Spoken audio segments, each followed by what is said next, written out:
Semangat sore semuanya, selamat bergabung di acara talk show ini yang merupakan rangkaian dari acara pertemuan tahunan Bank Indonesia atau PTBI yang dilaksanakan di 29 November 2023 yang lalu dan secara serempak dilaksanakan di Jakarta, Makassar, dan seluruh daerah di Indonesia yang turut dihadiri oleh Bapak Presiden Republik Indonesia, Bapak Joko Widodo. Dan saya Sukmawati Soekardi, hari ini kita akan berdiskusi tentang prospek perekonomian Indonesia dan Sulawesi Selatan serta arah bauran kebijakan Bank Indonesia di tahun 2024 dan bagaimana implementasinya di Sulawesi Selatan. Di tengah gejolak ekonomi global, ekonomi Indonesia tetap survive, bahkan prospeknya makin baik. Bank Indonesia memperkirakan pertumbuhan ekonomi Indonesia di tahun 2024 tetap kuat dan lebih baik dibandingkan di tahun 2023. Pada kisaran 4,7 sampai 5,5% dan akan terus meningkat menjadi 4,8 sampai 5,6% di tahun 2025 mendatang. Menghadapi ketidakpastian global yang terus meningkat, bauran kebijakan Bank Indonesia akan terus diarahkan untuk menjaga stabilitas dan mendukung pertumbuhan ekonomi keberlanjutan. Di samping itu, inflasi Indonesia akan tetap terkendali dalam rentan sasaran 2,5 plus minus 1% pada tahun 2024 dan 2025 didukung konsistensi kebijakan moneter, kebijakan fiskal, dan Gerakan Nasional Pengendalian Inflasi Pangan atau GNPIP. Tapi jangan senang dulu, karena nyatanya di depan jalannya tidak semudah yang kita bayangkan. Karena hal ini juga yang diingatkan oleh Bapak Presiden Republik Indonesia, Bapak Joko Widodo, yang berpesan pentingnya kita untuk tetap terus optimis tapi tetap waspada juga untuk ketahanan dan kebangkitan ekonomi nasional untuk menopang momentum perekonomian yang berkelanjutan. Dan strategi realisasi untuk meningkatkan nilai tambah merupakan pergerakan perekonomian nasional dan akan terus dilaksanakan. Untuk itu, untuk lebih mengerti lagi kita semua lebih dalam, lebih jauh mengenai kondisi apa yang akan kita hadapi ke depan, hari ini kita akan membahas lebih dalam bersama dengan narasumber saya yang tentunya sangat expert, yaitu Bapak Rudi Bambang Wijanarko. Beliau merupakan Deputi Kepala Perwakilan Bank Indonesia Provinsi Sulawesi Selatan. Bagaimana kabar hari ini, Bapak? Baik, Mbak Sukma. Selamat sore, Mbak Sukma. Selamat sore, Bapak pemirsa harus Fajar semuanya. Ya. Hari ini tentunya kita akan berdiskusi kurang lebih 50 menit ke depan. Dan ini menjadikan momen juga bagi kita melihat perekonomian global yang tidak memiliki kepastian dengan gejolak yang ada. Dan tentunya dari sini kita ingin tahu seperti apa prospek Indonesia dari sisi perekonomian dan nanti bagaimana kita mengimplementasikannya untuk Sulawesi Selatan. Seperti apa, Pak? Baik, Mbak. Jadi gejolak dunia tentu saja saat ini masih berlangsung ya, karena berlangsungnya fragmentasi geopolitik yang ada di dunia saat ini. Kita sama tahu ya, perang Rusia-Ukraina sampai dengan sekarang masih belum selesai dan kita juga belum tahu sampai kapan selesainya. Nah, belum selesai perang Ukraina, ada lagi konflik Israel dengan Palestina di Gaza. Nah, kemudian di sisi lain kita juga sama-sama tahu bahwa perang dagang antara Amerika dan Tiongkok masih terus berlangsung. Nah, ini menyebabkan ketidakpastian global yang kemudian akan menandai 5 karakteristik ya. Pertama, yaitu adanya slower dan divergence growth ya. Jadi tahun depan diperkirakan pertumbuhan dunia akan menurun ya, 2,8% pada tahun 2024. Sebelum nanti akan meningkat sedikit 3% di tahun 2025. Demikian juga perekonomian dunia ya, secara global itu India, kemudian Tiongkok itu akan melambat ya, Amerika akan sedikit membaik. Kemudian yang kedua adanya gradual disinflation, yaitu penurunan inflasi yang melambat. Saat ini memang seluruh negara di dunia ini berupaya untuk menekan inflasinya ya, tapi penurunannya akan tetap berlahan karena tertahan dengan adanya kenaikan harga pangan dan energi serta keketatan dari ketenaga kerja. Nah, kemudian juga ada fenomena higher for longer. Ini karena yield dari US Treasury itu naik tinggi karena utang Amerika itu semakin membengkak. Nah, akibatnya Fed Fund Rate itu masih akan tinggi di tahun 2024. Nah, ini akan menyebabkan ketidakpastian global menjadi semakin kuat. Kemudian juga ada fenomena strong dollar ya. Tahun depan ini strong dollar seperti sekarang masih tetap akan kuat ya. Nah, ini akan mengakibatkan tekanan depresiasi nilai tukar di seluruh dunia, termasuk juga Indonesia. Nah, kemudian yang terakhir, cash is the king ya. Adanya pelarian modal dalam jumlah besar dari emerging market ke negara-negara maju. Sebagian besar ke Amerika karena tingginya suku bunga dan kuatnya dolar di Amerika. Nah, kelima, gejala tersebut ini akan berdampak negatif ke semua negara ya, termasuk juga Indonesia. Karena itu perlu kita waspadai bersama dan kita respon dengan kebijakan yang tepat untuk ketahanan dan kebangkitan ekonomi nasional yang telah kita bangun selama ini. Wah, luar biasa sekali. Berarti memang kedepannya dengan segala dinamika global yang terjadi, ini menjadi ujian bagi ekonomi Indonesia, dan ini menjadi pertanyaan baru bagi saya juga dan mungkin bagi pemirsa.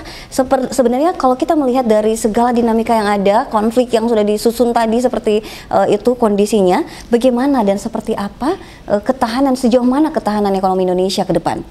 Ya, jadi alhamdulillah ya, kita bersyukur bahwa ekonomi kita masih punya daya tahan ya. Kita sudah melalui pandemi Covid dengan baik, dan kemudian sampai dengan saat ini kita masih tahan terhadap gejolak global. Nah, kuncinya hanya satu, Mbak, itu sinergi ya. Karena masalah yang berat dan kompleks itu nggak mungkin kita atasi sendiri. Kita harus berkoordinasi dan bekerja sama dengan semua stakeholder, the power of we ya. Jadi dengan bersatu, insya Allah ekonomi kita di tahun 2024 dan 2025 akan menunjukkan ketahanan dan kebangkitan. Nah, prospek perekonomian domestik Indonesia tahun 2025 diperkirakan akan tetap terjaga dengan walaupun di tengah ketidakpastian ekonomi global ya, pertumbuhan ekonomi diperkirakan akan cukup tinggi, 4,7 sampai dengan 5,5% pada tahun 2024 dan 4,8 sampai dengan 5,6% pada tahun 2025. Nah, ini menjadi juga salah satu negara dengan pertumbuhan ekonomi yang tertinggi. Nah, konsumsi dan investasi juga akan meningkat. Nah, ini karena didukung dengan kenaikan gaji ASN. Nah, kemudian tahun depan kita juga akan pemilu ya, dan kemudian tentu saja adanya pembangunan infrastruktur di IKN. Nah, kemudian juga kalau dari sisi inflasi ya, inflasi Indonesia itu akan tetap terkendali di sasaran 2,5 plus minus 1% pada tahun 2024 dan 2025. Nah, ini karena didukung oleh konsistensi kebijakan moneter, kebijakan fiskal, dan gerakan nasional pengendalian inflasi pangan. Nah, kemudian nilai tukar tahun 2024 juga diperkirakan akan tetap stabil. Demikian juga neraca pembayaran Indonesia yang tetap akan terus dijaga gitu ya, dengan perkiraan defisit transaksi berjalan itu dalam rentang 0,1 sampai dengan 0,9% dari PDB di tahun 2024 dan 0,5 sampai dengan 1,3% dari PDB di tahun 2025. Nah, kemudian dari sisi pembiayaan ya, pertumbuhan kredit juga akan diperkirakan tetap akan berjalan ya, pada berkisar 10 sampai dengan 12% pada tahun 2024 dan 11 sampai dengan 13% pada tahun 2025. Nah, kinerja transaksi ekonomi dan keuangan digital juga akan tetap kuat didukung oleh sistem pembayaran yang aman, lancar, dan andal. Nilai transaksi digital perbankan akan terus tumbuh 23,2% pada tahun 2024 dan mencapai kurang lebih 71,5 triliun maksud kami. Kemudian akan tumbuh menjadi 18,8% pada tahun 2025 dan menjadi 85,4 triliun. Nah, transaksi e-commerce juga akan terus tumbuh 2,8% menjadi 487 triliun pada 2024 dan 3,3% sebesar 503 triliun pada 2025. Wah, luar biasa sekali. Nah, ini kalau bicara tentang konsistensi keberlanjutan, saya akan berlanjut bertanya ke Bapak nanti, Pak Rudi, tentang bagaimana hal-hal yang harus kita lakukan untuk tetap menjaga ketahanan ekonomi khususnya di Sulsel. Tapi nanti Pak, setelah jeda yang berikut ini. Jadi pemirsa jangan kemana-mana dulu, nanti kita akan balik lagi dalam talk show kali ini. Dan tentunya tetap di sini setelah pesan-pesan berikut ini.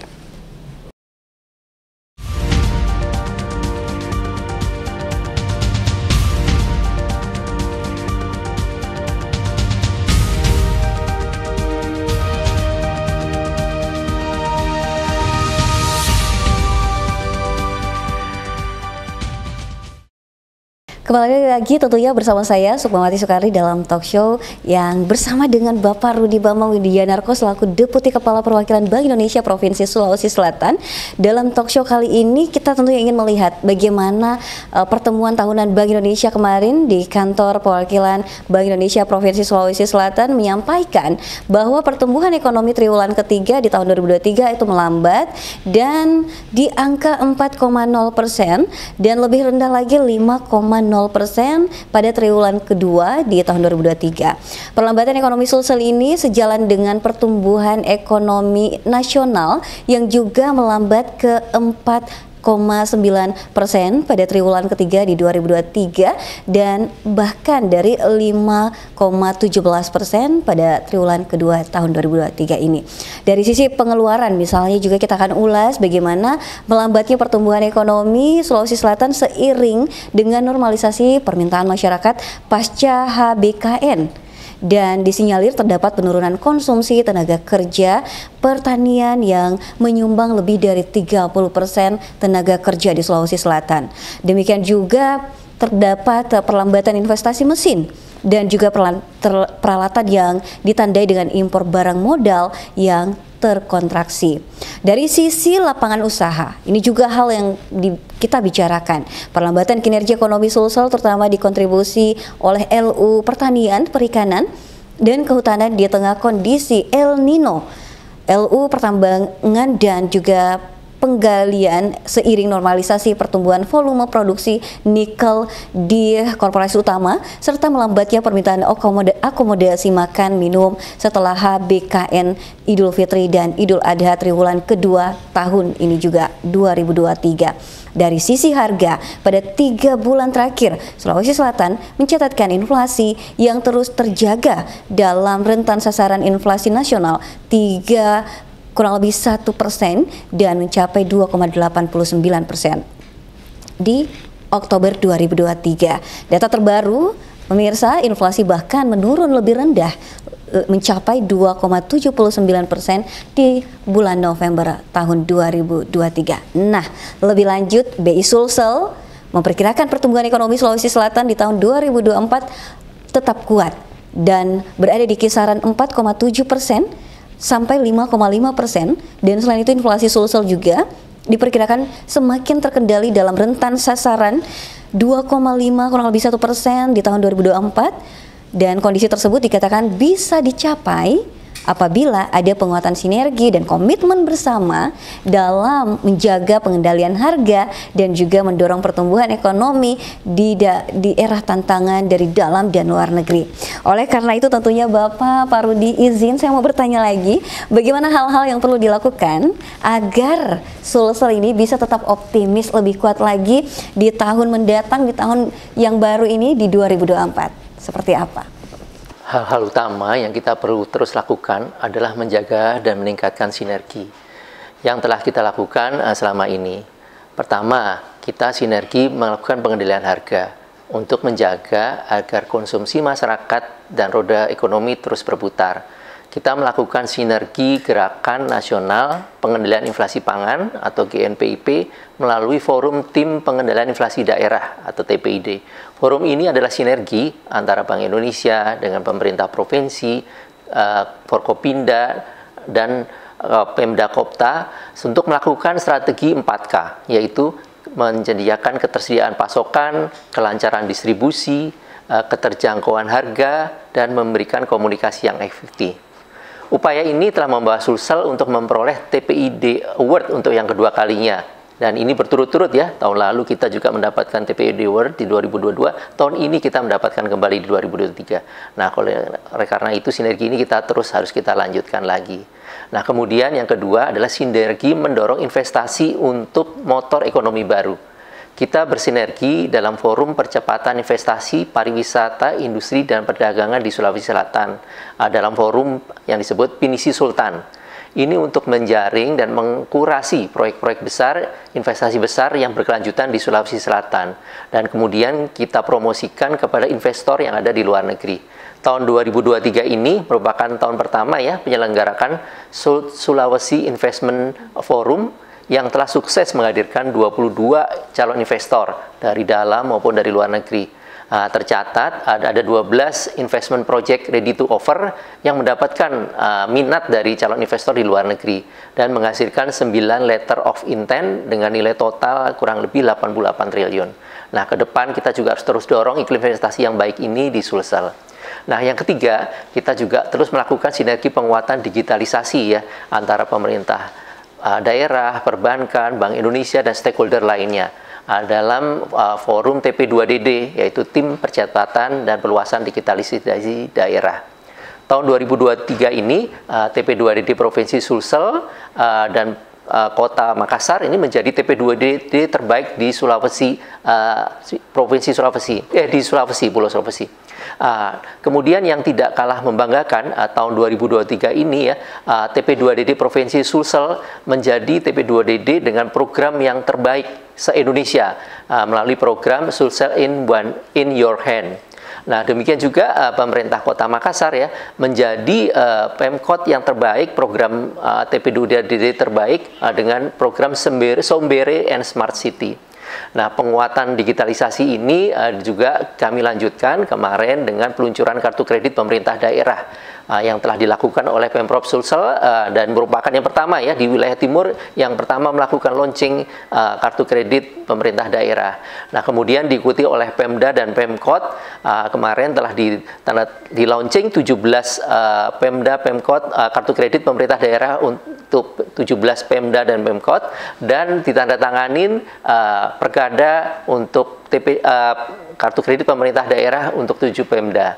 Nah, seluruh capaian ini menjadi fondasi untuk tahun 2024 ke depan.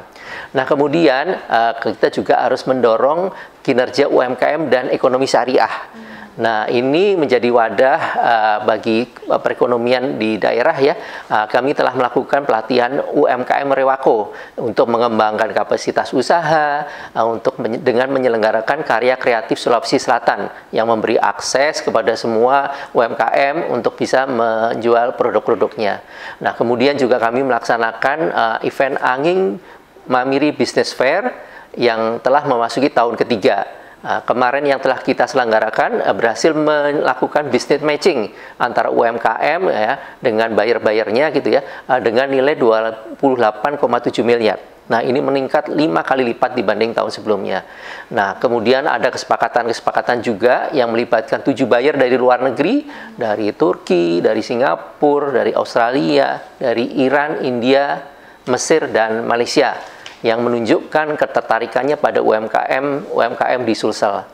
Nah, kemudian tahun ini juga Sulsel memperoleh anugerah Adinata Syariah dari Komite Nasional Keuangan Ekonomi Syariah atas peluncuran zona kuliner halal, aman, dan sehat di kawasan Liko-Liko dan atas berbagai sertifikasi halal yang sudah dilakukan. Nah, demikian ini, maka pada tahun 2024 kita perlu menjaga kualitas dari produk UMKM kita dan memasarkan baik di dalam negeri maupun di luar negeri agar bisa berkelanjutan, dan untuk zona khas yang dibentuk juga bisa berkelanjutan di tahun 2024. Wah, luar biasa sekali, Pak. Ini berarti banyak sekali peluang yang bisa kita dapatkan di tahun 2024 mendatang. Hanya saja kita tentunya tidak begitu terlena juga. Tapi kita juga ingin melihat seperti apa tantangan yang akan dihadapi. Supaya mengenal tantangan, ini juga kita mengenal solusinya. Sehingga Sulawesi Selatan bisa lebih optimis di tahun 2024. Ya, jadi tantangan ke depan itu tentunya masih ada ya. Namun kata kuncinya adalah kita harus optimis dalam melakukan kegiatan usaha, berproduksi, dan kita terus-menerus berusaha agar roda perekonomian ini tetap jalan. Nah, terdapat 2 faktor risiko utama yang kita harus mitigasi di tahun 2024. Yang pertama adalah risiko cuaca ya. Ternyata El Nino ini berlangsung lebih lama daripada yang diperkirakan. Nah, bisa berlangsung hingga April tahun 2024. Nah, ini menyebabkan kita harus perlu upaya lebih ya untuk memenuhi kebutuhan air dan memenuhi pertamanan pangan di Sulsel. Nah, kemudian yang kedua, adanya gejolak geopolitik dunia ya, seperti yang sudah kami sampaikan tadi. Nah, ini para investor itu ya wait and see. Jadi menyebabkan negara-negara produsen ekonomi utama ya, khususnya pangan dan energi dunia itu membatasi ekspornya. Seperti OPEC ini memangkas produksi minyaknya, India mengurangi ekspor beras dan gandum, Rusia mengurangi ekspor pangan dan pupuk. Nah, kedua risiko tersebut memang kita harus mitigasi ya. Pertama, tentu saja kita harus memperkuat ketahanan pangan Sulsel. Dilakukan peningkatan produktivitas pertanian. Nah, ini bisa kita lakukan melalui penguatan infrastruktur pengairan dan irigasi ya, melalui proyek-proyek yang telah dilaksanakan selama ini.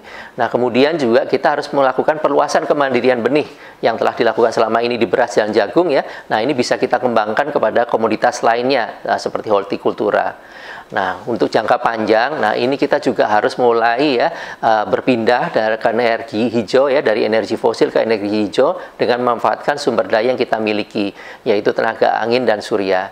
Nah, untuk angin dan surya ini Sulsel ini sudah selangkah maju ya, karena saat ini sudah ada energi baru terbarukan wind turbine yang menyumbang lebih dari 30% produksi daya listrik di Sulsel. Nah, ke depan PLN itu memiliki rencana untuk menambah daya listrik sebesar 1,5 gigawatt sampai dengan 2030 yang didominasi oleh energi baru dan terbarukan. Luar biasa sekali. Baik Pak, kalau begitu kita bakalan lanjut lagi nanti dalam talk show kali ini. Tentunya masih banyak pertanyaan saya Pak, sabar-sabar dulu. Kita lanjut dulu dengan beberapa pesan berikut ini. Jadi jangan kemana-mana, tetap di sini dalam bersama saya Sukmawati Sekardi, tentunya dengan Bapak Rudi Bambang Wijanarko.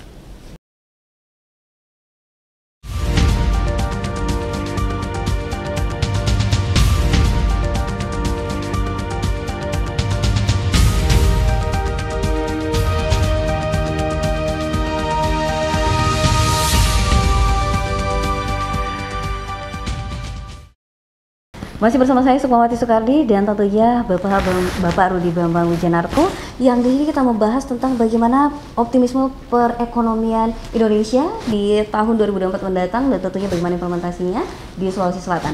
Nah, tadi saya masih penasaran juga Pak, sebenarnya kita sudah melewati tantangannya, kita lihat resikonya. Terus bagaimana kita bisa meyakinkan bahwa kita tetap harus optimis dalam menjalani atau senantiasa meningkatkan perekonomian di Sulawesi Selatan khususnya? Ya, jadi selain risiko-risiko tadi ya, kita juga perlu optimis juga karena memang ada beberapa faktor yang bisa kita optimalkan gitu ya untuk perekonomian Sulsel ke depan. Pertama, adanya investasi industri nikel yang dibangun di Sulawesi Selatan ini. Nah, kita bisa mendorong terus agar bisa memberikan spillover kepada masyarakat. Caranya gimana? Nah, bagaimana supaya industri ini bisa mengutamakan sumber daya lokal, yaitu untuk memasok pangan bagi pekerjanya, kemudian ada supplier-supplier memasok kepada konstruksinya, demikian juga tenaga kerjanya bisa menggunakan tenaga kerja lokal. Nah, kemudian bagi pemerintah bisa mengelola penerimaan daerah dari investasi industri tersebut ya, untuk mengurangi dampak eksternalistis dari limbah dengan memperbaiki kualitas pengolahan air, melakukan penghijauan, dan pembangunan fasilitas umum untuk masyarakat. Nah, kemudian faktor yang kita harus optimis juga kedua adalah kita akan menghadapi pesta demokrasi pemilu tahun 2024 yang berpotensi mendorong perdagangan, akomodasi, makan minum, dan transportasi. Nah, agar manfaatnya bisa optimal, nah pemilu harus diselenggarakan dengan aman dan tentram ya, sehingga pelaku usaha itu nanti bisa siap menerima lonjakan pemerintahan dari adanya pemilu tersebut. Luar biasa sekali. Jadi memang ini sudah menjadi pertimbangan pemikiran untuk tetap menghilangkan atau mereduksi faktor-faktor resiko dan meningkatkan optimisme kita. Baik Pak, tapi ini kan kemarin PTBI 2023 itu memang mengangkat tema tentang sinergi memperkuat ketahanan dan kebangkitan ekonomi nasional. Nah, bagaimana sebenarnya kebijakan Bank Indonesia yang sejalan dengan tema PTBI 2023 kemarin dan untuk mendukung kebangkitan ekonomi nasional dan didukung terkendalinya inflasi? Ini yang terpenting juga nih, kita mau tahu inflasi seperti apa pengendaliannya. Silakan. Ya, jadi Bank Indonesia ini tetap mengedepankan dua hal ya, yaitu stabilitas dan pertumbuhan. Jadi Bank Indonesia tidak hanya menjaga terkendalinya harga, tapi juga kami bekerja sama dengan pemerintah itu dapat berkontribusi dalam mendorong pertumbuhan ekonomi. Nah, ini secara umum ya terdapat 5 hal fokus utama, yaitu yang pertama yaitu sinergi dan koordinasi kebijakan moneter. Nah, kemudian yang kedua adalah reformasi sektor real, ketiga efisiensi pasar keuangan, keempat melakukan digitalisasi untuk efisiensi ekonomi, dan tentu saja yang kelima mendukung green economy. Nah, kebijakan Bank Indonesia tersebut tetap mengacu pada 3 tujuan utama kami, yaitu menjaga stabilitas moneter, stabilitas sistem keuangan, dan kelancaran sistem pembayaran. Nah, jadi untuk sementara, walaupun suku bunga masih akan tetap tinggi ya karena faktor geopolitiknya masih tinggi, kami juga mendorong pertumbuhan dengan mendorong perbankan untuk bisa menyalurkan kreditnya. Nah, kemudian kita juga mendorong sistem pembayaran dan digitalisasi untuk lebih efisien ya, sehingga bisa memutar roda perekonomian lebih cepat. Nah, kemudian juga kami mendorong pasar keuangan, ekonomi digital, ekonomi hijau, inklusi keuangan, UMKM, terus kita dorong. Nah, sehingga bisa mempercepat laju perekonomian. Nah, itu bersifat nasional. Lalu bagaimana kita mengimplementasikannya untuk bersifat lebih ke wilayah kita masing-masing, khususnya misalnya di Sulawesi Selatan?